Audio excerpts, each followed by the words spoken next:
Aloha and welcome to Java. Thank you kindly again for joining me. This is for Friday, heading into the weekend. Today is July 12th, 2024. A quick note before I begin. I've been told that people are being randomly unsubscribed from YT. So if you don't mind, if you're here, most likely you're still subscribed. But if you don't mind taking a quick check at that, would help. I've noticed there's been a bit of a crush lately. So with that, let's go into what's going on today. I've got quite a bit to cover. So we've got the markets. I start with our risk indicator. Came back a bit yesterday. We had a pullback in the markets, finally, just a bit. Risk indicator, it's lower, but still in high territory. We've got the fear and greed index is in neutral zone, but still toward the greed factor. We've still got people buying in. So we're going to have to take a watch today at what happens with the market at a couple of levels. However, this could be another buy the dip opportunity. Still looking towards rate cuts, overpriced in by the market, in my opinion, but we'll look at a few other things with that. So the sentiment at the moment is that Treasury yields, they're steady. We are waiting for more inflation information, the producer price index, and then also some consumer sentiment data today. So it's not as much what the numbers actually are, but what they come out and say about how they're expected, how they frame this whole thing. Now, the other large part, we'll get into the calendar in a moment, but we've got big bank earnings kicking things off. So with this, we are watching the 10-year yield pulled back a bit, as well as the relative strength of the dollar. That really was the story yesterday. So we did watch a bit of rotation, and with this pullback in the dollar, now other currencies will go up in value in relative terms. So Japan, the yen went up. So they're talking about that they likely spent 22 billion on intervention on Thursday. They could have done that, but also I think a lot of that is relative strength. If you look at some of the other currencies, in particular the euro also gained ground on the US dollar yesterday. So it's a bit relative, and looking at the percentages, they're relatively close. So I don't know that that's necessarily a story at the moment. We are still watching the Japanese yen. So with this, let's go into cryptocurrency, taking another hit. So a little bit lower from yesterday again. These numbers are not current. It's going down towards 56,000 level. So once it hit that, our low is the next level is around just above the 52,000 area. I think this is a dip buy opportunity. I'll go into why in a little bit. However, not financial advice, but just telling you what I see in some of these things. So we had stocks pull back yesterday, which I think was a little healthier for them. They're still massively overvalued. But we've got the volatility index coming down, which is a bit surprising. We've got gold looking very good right now, and silver will also, I'm looking to increase, even though futures at the moment are down. So futures are speaking recovery in the stock sector, and we'll go into a little more of that. So we had post CPI rally, this is yesterday, sent the treasuries 2 and 10-year yields to the lowest closing levels since March. There was also bond auctions yesterday. So let's go a little deeper into what's going on. Today in the calendar, prior to market open, we're getting the PPI, core PPI, and right after the consumer sentiment. Now, yesterday, Powell said that he is now finally watching what we've been speaking about, which is the job market, for signals that rate cuts might be coming. And he's saying that too late or too little could really weaken the economy. I agree, because once you start that snowball rolling downhill, you can't stop it immediately. So with the earnings today kicking off earnings season, we've got JP Morgan, Wells Fargo, and Citibank.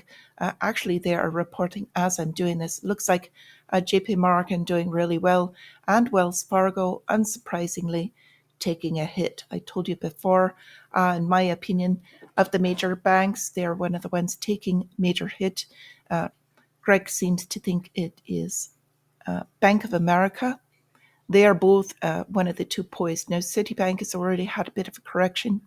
I think they are showing a bit of strength, probably doing a little bit more layoffs and building. But anyway, look forward in those. So stock heat map, what it looked like. So just to give you a visualization, the red, of course, going under the market, underperforming. But if you look at this, it is the mega caps, large tech sector that took the hits yesterday. So watching a rotation back out, but those have gone into nosebleed territory soon. So again, seeing 2.32%, NVIDIA, a little bit more, but when you go up, 500% and you come back 10, 20%, it's not as big of a deal as what you're seeing here. So I am, and this coming from me, who is longer term bear, because I see that we need much more correction. But my point is to wait and see what the market does on open with these levels. I'm looking right now like this is by the dip opportunity. So watch your points. And also everybody has different trading methods and also trading books. So with this, I want to bring up something I think is very important. A US senator striking a deal to push back the ban on lawmaker stock trading. Now, how is this right that they get to choose to sign in the law to regulate themselves on whether they trade stocks? They also get to sign in the laws that finance a lot of these larger companies, vote on them, and they get to take stock positions when they already know how that vote is going to be directed. So give me your opinion on that. However, we've now, instead of complaining about it, look at it as an indicator. So when we've got, for instance, Pelosi trading, we all know it's inside. And when she bought the NVIDIA dip and they rose tremendously. So we're watching senators pushing back the ban that would force them to sell at the peak. It's an indicator, still probably by the dip opportunity. Few things would like to go into. First off, we've got a lot of, I've got some friends that watch here. We've got part of our community in the Houston area, in Texas area in general. Just want to send you out prayers and hope that things are well with you. Know that a lot of you still without power got hit quite a bit of destruction. So just a shout out to all of you and hope you're doing well. So going into the banks, we've got Goldman Sachs launching 3 new tokenization products this year. We've been speaking about how that is the way things are moving into, it's advancing rapidly. So Goldman Sachs behind a lot of these. A Goldman Sachs founder is also founder of BRICS, just to let you know. We'll speak about that more at a different time. So we've got shoppers reporting card payment issues. So this is like using your debit cards, credit cards at grocery stores and markets. So they were locked down to where they had an issue with these payment systems. They could only use cash. Why am I bringing this up? Because despite the falling value of fiat currency, you have to keep some on hand. And I urge you to do this. A couple of reasons. First is something exactly like this. Second, power outages. You can't use them again, but you can use fiat peer-to-peer for people that don't understand silver or other trading media at the time. So keep some fiat cash on you for this, and also buy the dip opportunities. I think cash will come back for a bit. So we've got the bets on the September Fed cut helping mortgage rates come down. I was speaking about this the other day and had some questions of how they are regulating mortgage rates without actually doing cuts. And it's all with their language. It's much more important than the numbers. The numbers they're putting out are manipulated. And then also the Fed rate cuts, by how they're speaking is reducing market rates. This is a prime example, and we need to pay attention to this. Mainstream media not bringing these things up. So moving over to cryptocurrencies and Bitcoin. Bitcoin facing major, they're saying summer of 2021 style correction.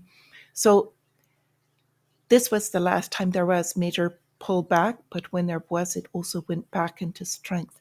Took a tremendous amount of selling in order to get it here. And in fact, from over 40,000, the German government Bitcoin wallet now is less than 5,800 Bitcoin left after a major sale. Why did they sell then? Why does anybody sell when an asset is high? First, to pull profits, but secondly, if you are in trouble. Their economy is in major trouble. And so we've got two factors here. We've got, for the Western world, you've got the US dollar, United States, of course, but also the euro. And when you've got the euro is in trouble, the problem is that all of those countries are tied into a pool. So when you've got one that's doing much less favorably, having serious economic troubles, they have to make up the difference. The US does not have to do that. So Germany's having to make up the difference with their assets. Their manufacturing's taking major hit, and they're not talking about it. So this is a way that they are basically compensating for that, I believe. It's behind the scenes. There's a lot of things going on, but they're almost out. So this could be the perfect dip buying opportunity. Could come down more, but it could just go from here as well. So moving on, big tech or big wreck. We've got a couple of things that happened. AT&T taking a hit. They had a major hack. They're now reporting it was over 1.9 billion customers had their data downloaded. So this was from Snowflake, is the cloud platform that they had chosen. They're saying that also, while it didn't include the content of the calls or the messages, but the numbers, the data, and the information for all of the calls of these people were downloaded. So a lot of information there. And as you know, information and data are critically important, highly valuable. Data is now one of the most valuable things out there. So, with this, moving to our next story, NVIDIA, Amazon, Microsoft, and Google diving into billions of data center investments, in particular in Vietnam, opening to foreign investors and allowing 100% ownership. So, with this, one has to ask, what is the integrity of the security of this? That's why this is controversial data storage regulations, and we'll see how this goes. But again, data centers moving offshore out of the United States. Okay, we've got another large story that I would like to bring up. United States signs an agreement with social media giants to combat synthetic drugs. So, first flag, this story came out on all mainstream media channels at the same time. Second flag, they were using mirrored verbiage, meaning they said exactly the same thing. If you look it up, you could basically copy and paste what they all said. So these are propaganda. What's going on here? Reading a little bit more into it. So there is a line with this agreement that they have decided this is with NATO. It is a joint effort that no single government or sector can handle alone. This is a word for word from their statement. So the United States signed a memorandum with several of the world's largest social media companies on Thursday, aimed at preventing the use of their platforms for the distribution of synthetic drugs. The Alliance, this is what they're calling it, sounds wonderful. The Alliance to Prevent Drug Harms is a joint effort of the U.S. mission of the United Nations and Meta, owned by Facebook, with WhatsApp, X, and Snap, the owner of photo sharing app Snapchat. So another way to crush the freedoms, another reason to look into your data and basically snooping into this. Let's move on, but I think that's another flag. Now we've got the United States sending Tomahawks, hypersonics, other long-range fires to Germany. Okay, Germany again in the news. So this is a way, basically, of financing them is by sending the weaponry, and that basically flows through their economy by sending it through them. This is also, as I said the other day, the reason that they got targeted for the bases there by Russia, because of bringing in long-range weaponry, and now they're placing it there. So, of course, they're going to be targeted. Now, Ukraine is seeking no summit with Russia ahead of elections. Why? Because they think now that the win is going the other direction, and there will not be funding for Ukraine. So now, if you're not going to get funded, like a little child, you know you're going to lose, you go in and now you're willing to negotiate. So with these weapons going in, we have Raytheon winning another $1.2 billion contract for additional long-range Patriot missile defense and systems to Germany. So we're bolstering Germany financially through a different avenue. So I'm sorry, I know this has gone on long, but last thing I would like to bring up is bipartisan group of senators pushing for Hawaii's inclusion into a NATO treaty. Why would they do this? Because when NATO was formed, Hawaii was not a state and therefore not part of the United States of America. So now they have realized that this can be overtaken and there's a lot of things that could happen. So realizing this loophole, they are now scrambling to get them into this inclusion of the treaty, aside from the fact that they've been operating heavily out of their waters. So with this, I want to encourage you all to become self-sufficient, stock reference books. I hope you have a wonderful day, wonderful weekend, a green trading day if you're trading. And until I see you again, my friends, stay free.